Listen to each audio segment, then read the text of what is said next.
कर्मीहरूले विदेशको च्यानलहरूले यसरी चाहिँ तपाईको भिजुअल गराएको छ। अनि हामी कुनै पनि मिडिया कर्मीहरूलाई भित्र जान दिँदैनौँ। यो पशुपति संस्थानको के काम होला तपाईँ भन्नुहोस्? नेपाल सरकारको के काम होला?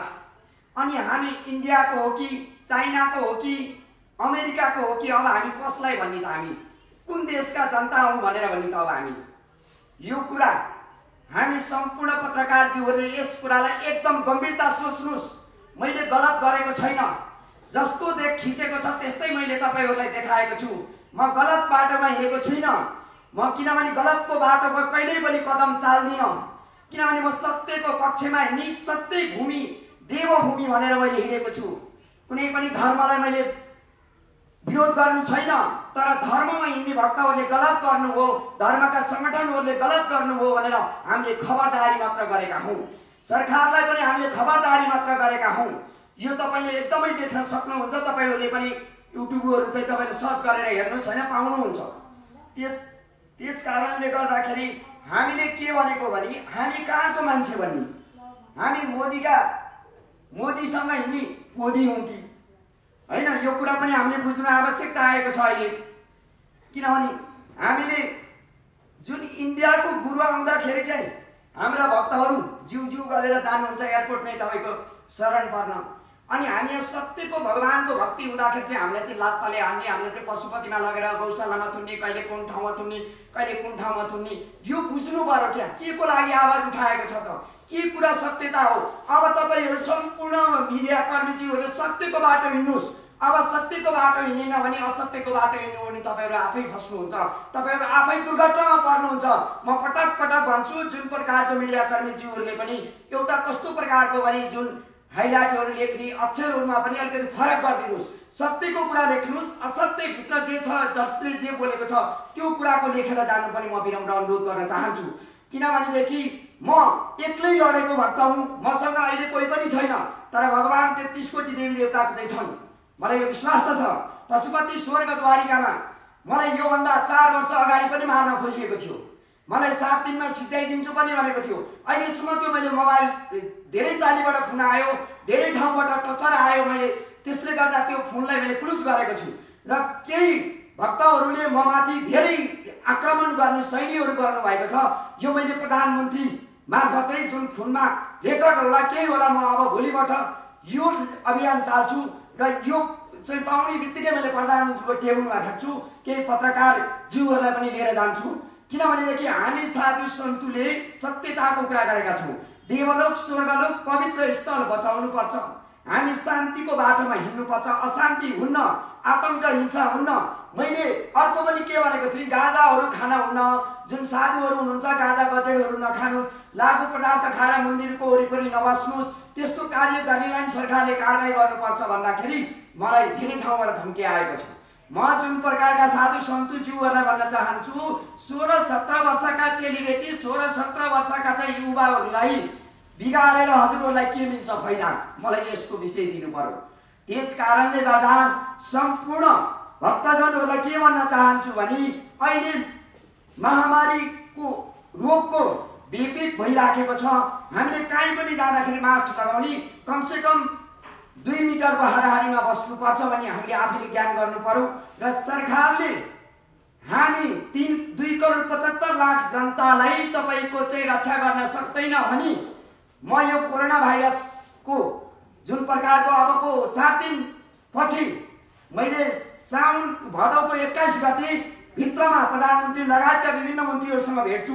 त्यसपछिबाट तपाईँहरूलाई रिपोर्ट ल्याएर म देखाउँछु। त्यसपछि म के भन्न चाहन्छु भने, यो मेरो लास्ट पोइन्ट हो, के भन्न चाहन्छु भने हामी 2,75,00,000 जनतालाई तपाईँहरूले उपचार गर्ने कि नगर्ने, र हामी नेपाली भक्त हो कि इन्डियाको भक्त हो, यस विषयमा पनि मन्त्रीज्यूहरूले चाहिँ हामीलाई चाहिँ हामी 2,75,00,000 जनतालाई बुझाउनु पर्यो। र 2,75,00,000 जनताले तिरेको करको पैसाले उहाँहरूले तलब खानुभएको हो। यदि उहाँहरूले जनता र देशलाई माया गर्नुहुन्न भनेदेखि त हामीले पनि विकल्प जनताले सोच्नुपर्ने बेला आएको छ। विशेष गरी आज मलाई धेरै दिनदेखि धेरै प्रकारको सञ्जालबाट जुन फोन कलबाट पनि धम्काइएको छ। म हाम्रो देशको प्रधानमन्त्रीज्यूलाई म के भन्न चाहन्छु भने मलाई जस्तै धेरै भक्तहरूलाई फोनमा धम्कीहरू आउने भइराखेको छ र हाम्रो पुरुषोत्तम वर्गहरूको चाहिँ हत्या भइराख्दाखेरि पुरुषोत्तम वर्गहरूको चाहिँ हत्याहरू गर्दाखेरि यस विषयमा पुरुष वर्गहरूले कुनै पनि आवाज उठाएको छैन। एउटा महिला मर्दाखेरि चाहिँ आवाज उठाउने कार्य पनि गरिएको छ। भोलि मलाई पनि त्यस्तै पर्ने हो कि हामी पत्रकार साथी भाइ बन्धुहरूलाई पनि पर्ने हो कि यस विषयमा नेपाल सरकार प्रधानमन्त्रीले ठोस कदम अगाडि चाल्नुपर्छ भन्ने मलाई विश्वास त लागेको छ। त्यस कारणले प्रधानमन्त्रीज्यूले सबैभन्दा हामी पत्रकार जीवहरूको चाहिँ शरीरको या भनौँ धनजनको सबैको रक्षा पनि नेपाल सरकारले गर्नुपर्छ भन्ने मलाई लागिराखेको छ। विशेष गरी हामी संसारको जगतमा बस्ने पत्रकार भनेको सबै श्रमजीवीहरू सबै प्रकारको आफ्नो आफ्नो विषयबाट पत्रकारहरू कार्य सुरु भइराखेको छ। नेपालमा पनि संसारको जगतमा पनि पत्रकारले एउटा सत्यताको न्युजहरू पनि आइराखेको छ र धेरै भ्रष्टाचारको पनि भण्डाफोर भइराखेको छ। त्यसै कारणले गर्दा हामी साना पत्रकार जीवहरूलाई कसैले पनि नहेप्न म विनम्र अनुरोध गर्न चाहन्छु। विभिन्न प्रकारका ठुल्ठुला मिडिया कर्मी जीवहरूलाई पनि म विभिन्न प्रकारका ठुला मिडिया कर्मी अध्यक्ष जीवहरूलाई पनि म यो स्मरण गर्न चाहन्छु। विभिन्न प्रकारको अहिले सञ्जालहरू खोलेर बसिएका छन्, उहाँहरूको पनि राज्यले तत्कालै चाहिँ यो दर्ताको प्रोसेस चालेर त्यसलाई उचित व्यवस्था गरोस् भन्ने पनि मेरो कामना रहेको छ।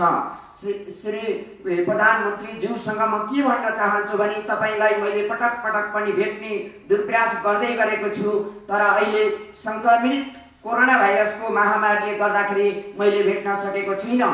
म विशेष गरी अब साना पत्रकार जीवहरू सबै ठुला हुन्, कुनै पनि सानो ठुलो भनेर कसैले पनि नहेप्न म राज्यका अङ्गहरूमा बस्ने कर्मचारीहरूलाई पनि म विनम्र अनुरोध गर्न चाहन्छु। विभिन्न प्रकारका हाम्रा अभियन्ताहरूलाई पनि विनम्र अनुरोध गर्न चाहन्छु, तपाईहरूले साना पत्रकार बिन्दु भनेर नहेप्न पनि म विनम्र अनुरोध गर्न चाहन्छु। पत्रकारको उसमा जो पनि हिँड्न सक्छ, किनभने साधु सन्तु मात्र होइन, हरेक मानवले पत्रकार गर्न पाउनुपर्छ। किनभने अहिले चाहिँ 2020 को दौरानमा चलिराखेको बेलामा सबैले पत्रकारको काम गरेर हिँड्ने खुल्लाको अवस्था राज्यले एकदमै यसलाई चाहिँ किनभने आतंकी हिसाबले जुन प्रकारको क्रियाकलापहरू नराम्रोहरू जुन प्रकारको लेखिन्छ त्यसलाई पनि तत्कालै नेपाल सरकारले कुनै कानुनीको दायरामा ल्याओस् भन्ने पनि कामना गर्न चाहन्छु। जुन प्रकारको हेडलाइनहरू जुन प्रकारको भित्र एउटा पिक्चर हुन्छ बाहिर अर्को प्रकारको पिक्चर लेखिन्छ भने त्यसलाई पनि राज्यले त्यसलाई पनि कानुनी दायरामा ल्याएर कारबाही गरोस् भन्ने पनि कामना गर्न चाहन्छु। किनभनेदेखि अहिले मैले धर्मको कुरा गर्दाखेरि पशुपति तपाईको चाहिँ हाम्रो पशुपति संस्थान पशुपति मन्दिरमा शिवको मन्दिरमा पूजा गर्ने पुजारीको विषयमा मैले कुराकानी गर्दाखेरि मलाई धेरै पटक मलाई ठेटन आइसकेको छ। म यसको केही दिनभित्रमा फेरि अर्को पत्रकार सम्मेलन पनि गर्नेछु। मेरो ज्यानको रक्षा गरिपाऊँ भन्ने म प्रधानमन्त्रीज्यूसँग पनि केही दिनभित्रमा मैले आफ्नो वक्तव्य भेटेर दिने मेरो बाछा रहेको छ। किनभने हामी नेपालको साधु सन्तुहरूलाई चाहिँ जेलमा लगेर खोज्ने गर्नुभएको छ, विदेशी साधु सन्तुहरूलाई चाहिँ फुलका माला पहिरिने गर्नुभएको छ। के त हामी 3 करोड भक्तले पशुपति स्वर्ग जस्तो पवित्र शिव मन्दिरमा पूजा गर्न सक्दैनौँ त? यस विषयमा पनि ठोस कदम प्रधानमन्त्रीको जाओस् भन्ने मेरो कामना रहेको छ। विशेष गरी हामी देवलोकमा जन्मेका बाल बच्चाहरू विषयमा मैले पशुपतिनाथको एउटा पुजारीको कुरा गर्दाखेरि मलाई मार्नुपर्छ भन्ने यस्तो फोन कलबाट मलाई धेरै प्रकारको धम्की आएको छ। म अहिले नाम खुलाउन चाहन्न। विशेष गरी प्रधानमन्त्रीज्यूसँगै भेटेर मैले यो कुरा गर्ने पनि मैले बाचा गरेको छु। प्रचण्डलाई पनि भेट्ने मैले जमलको गर्ने बाचा गर्दैछु। त्यसै गरेर गृहमन्त्रीलाई पनि भेटेर यो ध्यानाकर्षण गराउने मेरो बाचा रहेको छ 1 हप्ताभित्रमा। त्यस कारणले गर्दाखेरि हामी नेपालका साधु सन्तुमाथि किन आक्रमण बेला बेलामा गरिन्छ? पशुपतिनाथमा चाहिँ शिव मन्दिरको विदेशी वर्गको च्यानलहरूले चाहिँ भित्रको शिवको मन्दिरको फोटोहरू खिचेर हरेक प्रकारले राखिराखेको छ भने हामी नेपाली पत्रकारहरूलाई त्यहाँभित्र वञ्चित किन गरिन्छ? यो कुरा पनि राज्यले ठोस कदम सारोस् भन्ने कामना गर्न चाहन्छु। विशेष गरी पशुपति स्वर्ग जस्तो पवित्र भूमिमा रहेको शिवको मन्दिरको पिक्चरहरू खिचेर यता कता इन्डियाको च्यानलहरूबाट हालिराखेको पनि म विनम्र अनुरोध गर्न चाहन्छु। सम्पूर्ण पत्रकार ज्यूहरूले देखिसक्नु भएको पनि होला। त्यस कारणले गर्दाखेरि म केवल भन्न चाहन्छु भने यो स्वर्ग जस्तो पवित्र भूमिमा जुन प्रकारको विदेशी पुजारी राख्नु त्यो आफ्नैमा गर्व होला राखुन्, तर त्यसले के क्षति बनाउँछ र त्यसले के दुर्घटना निम्त्याउँछ भन्ने कुरा हामीले सोच्नुपर्ने आवश्यकता आएको छ। 3 करोड नेपाली भक्तले भन्न चाहन्छु, यदि देश र जनता माया गर्न चाहनुहुन्छ भने प्रधानमन्त्रीज्यूलाई म के भन्न चाहन्छु भने तपाईले एक पटक सम्झिनुस् कि मरेर जाने कुन घाटमा जानुपर्छ, कुन चितामा जल्नुपर्छ, यो कुरा पनि प्रधानमन्त्रीले बुझ्नु जरुरी छ र हामी विश्वमा बसेर हेर्ने मानव चोलाले पनि बुझ्नु जरुरी छ भन्न चाहन्छु। त्यसै गरेर हामी एउटा पशुपतिनाथको मन्दिरमा पुजारी अन्य मुलुकको राखिन्छ भने हाम्रो संसारको जगतमा अहिले शक्तिपीठहरू छ, त्यहाँ अन्त किन राखिँदैन? मनोकामना मन्दिर, बङ्गलामुखी मन्दिर, अन्य पनि त शक्तिपीठ छ, अनि त्यहाँ मात्र तपाईको भट्ट पूजा राख्नु पर्ने अनि अन्य मन्दिरमा चाहिँ भट्ट पूजा राख्नु नपर्ने किन? म यो सरकारलाई सोध्न चाहन्छु, यसको क्वेसन मलाई दिनुपर्छ। संस्कृति मन्त्रीसँग पनि मैले भेटघाट गर्नेछु केही दिनभित्रमा, किनभने म लकडाउनको उल्लङ्घन गर्न चाहेको होइन, तर किनभने राज्यले अहिले 3 करोड जनतामाथि रगतको होली खेलिराखेको छ। किन भन्नुस् त, उनीहरूलाई तलब खानको लागि, जनताको लागि, कर उठाउनको लागि लकडाउन खोल्यो। अब केही दिनमा लकडाउन लगाउने नीति गर्दैछ भने हामी नेपाली 3 करोड जनतालाई भुटेर खान पाइँदैन पनि भन्न चाहन्छु राज्यमा बस्नेहरूलाई। किनभने मैले एउटा यो कुरा उठाउँदाखेरि इन्डियाको भट्टलाई हटाउनु पर्छ भन्दाखेरि मलाई मार्ने सुम्म धम्की आउँछ भने त्यस्ता संस्थाहरू पनि मैले चिनेको छु, त्यस्ता मानवता चोलाहरू पनि मैले चिनिसकेको छु। म नाम खुलाउन चाहन्न, किनभने सम्माननीय प्रधानमन्त्रीको टेबुलमा म ठटाउने छु त्यो नाम र त्यो चाहिँ धर्मको को मानव हो भन्ने कुरा पनि म निष्कर्ष गर्न चाहन्छु। म एउटा बालक हुँ, किनभने सबैको रक्षा र कल्याण होस् भनेर अहिले पनि म भोकै हिँडिराखेको छु। के को लागि? संसारको जगतमा एउटा फुलको सन्दार बनाउनु पर्छ, गोली र बारुद पड्काउने कार्य नगर्नुहोस्। अब लोकमा देवताको र राक्षसको युद्ध हुन्छ भनेर भनिराखेको छु मैले पटक पटक। यो कुराहरू सम्पूर्ण पत्रकार ज्यूहरूलाई मैले भन्दै पनि आएको छु। त्यस कारणले गर्दा म केवल भन्न चाहन्छु भने सुना जस्तो, हीरा जस्तो, मती स्वर्ग जस्तो पवित्र पशुपति स्वर्ग द्वारिकामा हामी जन्मेका अत्यन्त गर्व गर्नुपर्छ। अन्य भक्तहरू भन्दा हामी शान्ति स्वर्ग पवित्र स्थलमा जन्मिएका छौँ। हाम्रो यसलाई भनिन्छ स्वर्ग द्वारिका। हाम्रो स्वर्गको द्वारिकामा जन्मेका सुपुत्रले के गोली बारुद बोक्ने आवश्यकता थियो होला त? थिएन। यसमा शान्ति वाता, हाम्रो शान्ति भावना, शान्तिको रूपले एउटा फुलको थुङ्गा रोपेर हामी संसारलाई खुसी देखाउन सक्थ्यौँ, तर हाम्रो राज्यले यो चाहेन। हाम्रो राज्यले के चाह्यो? आतंक, हिंसा चाहियो। हामीलाई धन र दौलतको ओछ्यानमा डलरमा सुत्न चाहियो। तर म विशेष गरी भन्न चाहन्छु, मैले एउटा भट्टलाई निकाल्नु पर्छ भन्दाखेरि यत्रो आवाज आउँछ भने भट्टले कति तलब खुवाउँछन् नेपाली 3 करोड जनतालाई प्रधानमन्त्रीले यसको निष्पक्ष हामीलाई जानकारी नेपाली भक्तलाई दिनु पर्यो। त्यस कारणले गर्दा अर्को कुरा, मैले जुन प्रकारको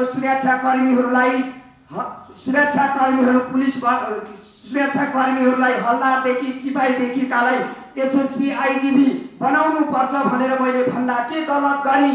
यो कुरा पनि म राज्यलाई सोध्न चाहन्छु। साना वर्गबाट मैले ठुलोमा पुर्याउनु पर्छ भन्दा मैले के गल्ती गरी? यतिले मलाई फाँसी चलाउनु र हत्या हिंसा नै भन्नुहुन्छ भने मलाई भन्नु केही छैन। किनभने साना दर्जाबाट नै माथि पुर्याइयो भने देशलाई शान्ति र स्वर्गको बाटोमा लान सकिन्छ भन्ने यो लक्ष्य मेरो रहेको छ। मेरो लक्ष्यमा कोही सम्पर्कमा आउनुहुन्छ भने पनि तपाईहरूलाई मैले स्वागत गर्छु भनेको छु। अर्को कुरा के छ भने जुन प्रकारको सरकारी कार्यालयमा कुनै पनि पार्टी पंक्तिको संगठन खोज्छ भने कुनै पनि पार्टी पङ्क्तिको झण्डा मुनि बसेर सरकारी जनताले तिरेको करको पैसा खान्छन् भनी तिनीहरूको संगठनहरू तत्कालै नेपाल सरकारले खारिज गरोस् भन्न पनि चाहन्छु। त्यसै गरेर विद्यार्थी वर्गहरू, युनियन संस्थाहरू विभिन्न प्रकारका छन्, यो पनि खारिजै गर्नुपर्छ। किनभने गरिब आमा बाउले तिरेको करको पैसा यिनीहरूले पनि रजाइ गरेका छन्। तपाईहरू पत्रकारज्यूहरूले यसलाई खोज तलास गर्नुहोस्, तपाईहरूले भेट्न सक्नुहुन्छ।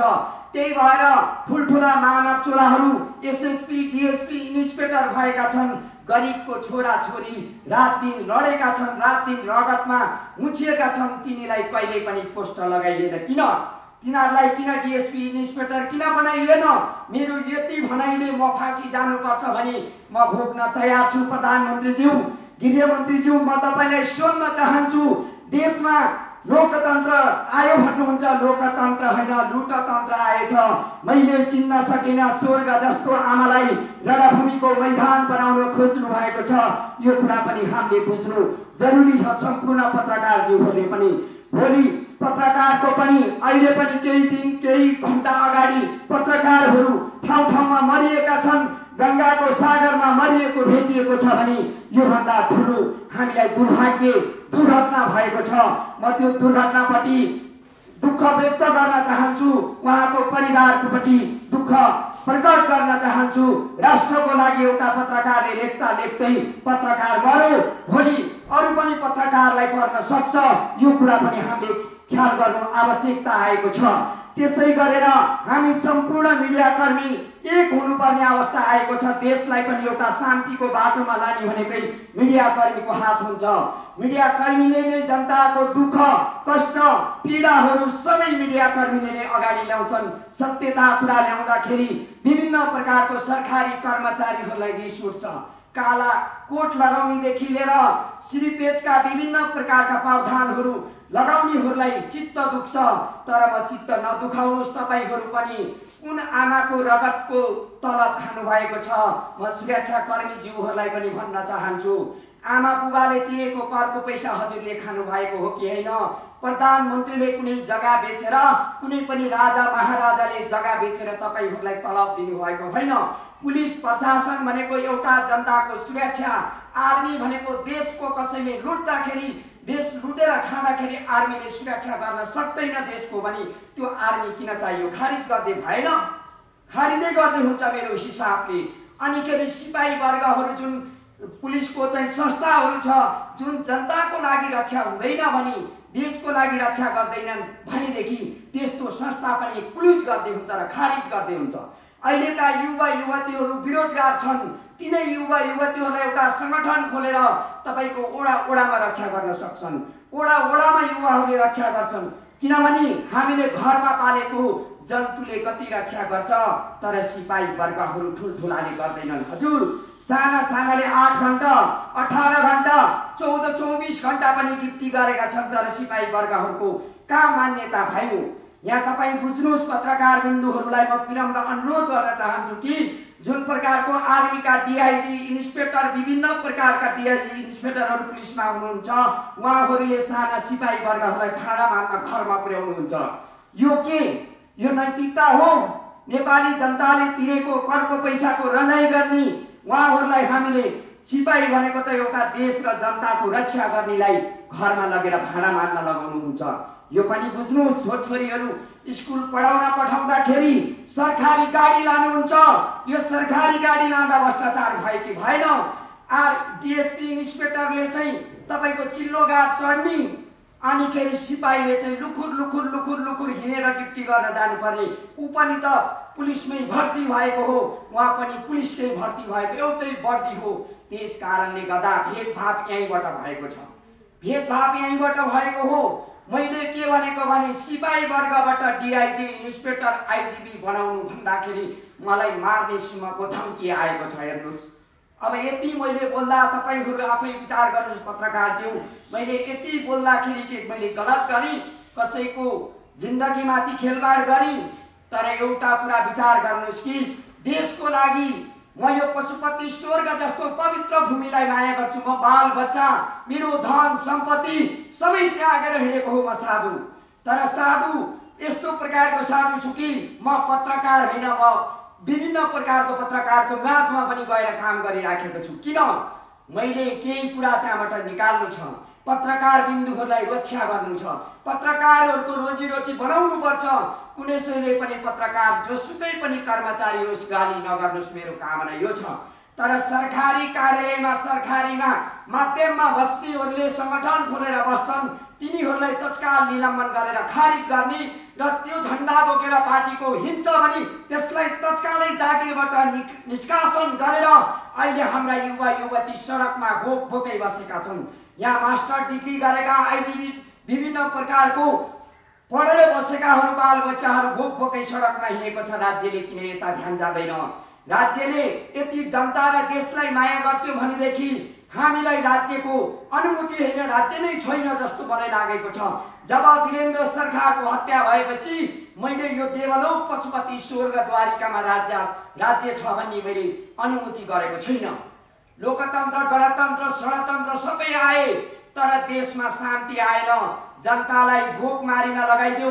अब कसो कसो तपाईँ एउटै विचार गर्नुहोस्, एउटा जब सानो रोगसँग लड्ने क्षमता जनताको माझमा सरकारले ल्याउन सक्दैन भने यो सरकार छैन जस्तो लाग्छ हामी सबैलाई।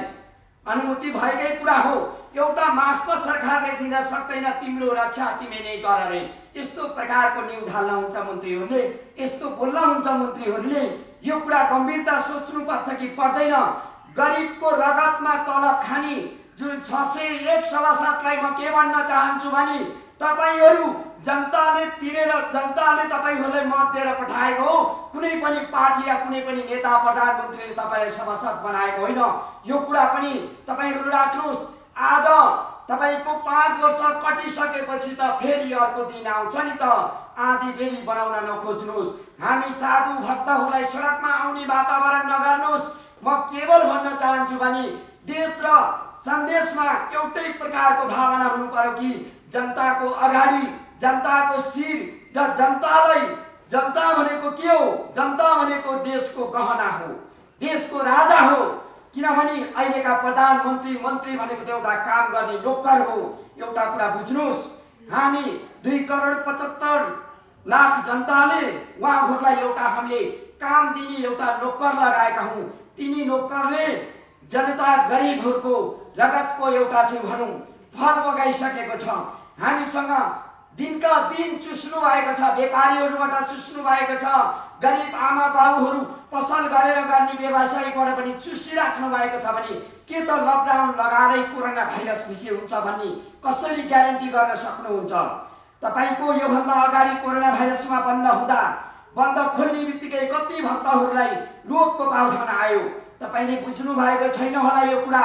मेरो प्रधानमन्त्रीज्यूलाई के अनुरोध छ भने जुन प्रकारको पशुपतिनाथमा जुन प्रकारको भिजन देखाइएको छ, म सम्पूर्ण पत्रकारज्यूहरूलाई म यो देखाउन चाहन्छु।